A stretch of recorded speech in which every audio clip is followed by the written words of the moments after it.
Subtly stylish and hiding an electric secret, this is the 2021 Volvo S90 Recharge.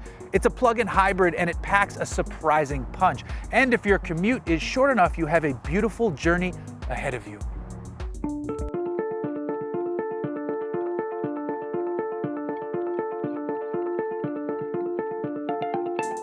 Take a look at this thing. It's a sharp machine without being overbearing in its design. For the new model year, Volvo has slightly revised the front and rear fascias. There are new taillights and the wheels get a fresh look too. You'll also find LED headlights that adapt to the curving road ahead of you, standard LED fog lamps, and standard power folding and auto-dimming side mirrors. Slip inside and experience a similar design ethos. This is subtle, simple luxury done oh so well. The wood looks great, the leather feels soft, the seat is comfortable, and the Bowers & Wilkins sound system is excellent. Flip on the massage function for the front seats and get cozy. This is a full-on luxury car experience with a better price tag compared to what the Germans are asking for their full-size sled.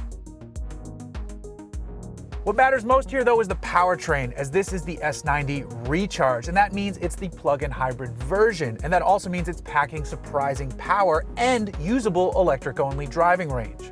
Under the hood sits an inline 4-cylinder engine that's supercharged and turbocharged. On its own, it produces a quite impressive 313 horsepower and 295 pound-feet of torque. There's a rear-mounted electric motor that produces 87 horsepower and 177 pound-feet of torque. And the combined output of both working together is 400 horsepower and 472 pound-feet of torque. An 8-speed automatic doles out the power from the gas engine. And because it has that mill and the electric motor in the rear, the S90 Recharge has all-wheel drive. So a plug-in hybrid like the S90 Recharge kind of gives you the benefits of both worlds. You have the electrification benefits and the just gas benefits that you're used to. If you run out of gas, you just go to a gas station, fill up, takes a few minutes, you're on your way. If you plug it in at home on a 110-volt outlet, it's gonna take at least 6 hours to top it off. And if you have a 220-volt outlet, that cuts the time down to 4 hours, which is nothing to get excited about, but this isn't a full electric, so charging speed is less relevant on these. You plug it in overnight when you get home and you're good to go in the morning. But what is relevant when you do have a full charge and you can run on fully electric power, you have a range of around 21 to 23 miles or so, depending on how you drive it.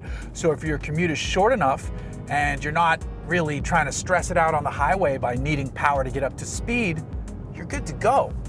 When you do want to hammer it though, you're good to go there too. This does have different drive modes. There's a little button and selector down here. I can't access pure driving mode, which is the full eco mode right now because I don't have any more battery left. But I do have the hybrid, which is the everyday use, so it'll cycle back and forth. There's an individual if you want to adjust it to your needs, and then there's power for sporty driving. There's also constant all-wheel drive, so it won't be fighting front-wheel drive only back and forth. I'm gonna put it into power and just, I mean, it comes alive. It's a full-size, engaging sedan at that point. It's enjoyable to be able to have the dual nature of a vehicle like the S90 Recharge. And it's part of the reason why I like plug-in hybrids that do a good job of giving you that usable electric range, because that's important. So not everybody's ready to go full-bore EV, and I get that. There is still range anxiety, even though some of it is unfounded, depending on where you live. I'm in Southern California, so I don't have range anxiety. There are plenty of DC fast charging stations all around me.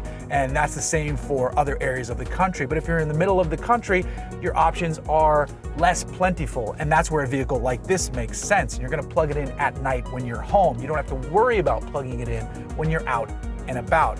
And then the rest of the time, just hit the gas and enjoy yourself. The steering weight is proper.